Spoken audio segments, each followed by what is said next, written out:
यार अहिले के हुँदैछ हाम्रो मधेस तराईतिर जुन धनुषाको घटना छ सबैलाई थाहा नै छ।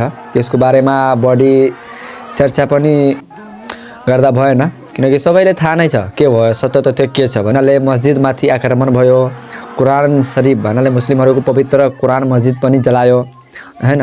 अनि यसमाथि कसको हात छ है सबैलाई थाहा नै छ।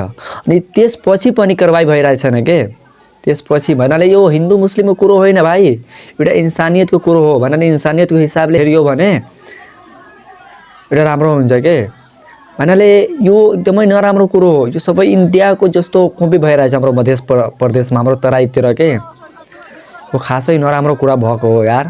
एउटा मस्जिदमा गएर तोडफोड, त्यहाँ कुरान जलाएर यस्तो गर्दा खासै यार मुस्लिमहरूको दिल दुखेको छ के यसमाथि।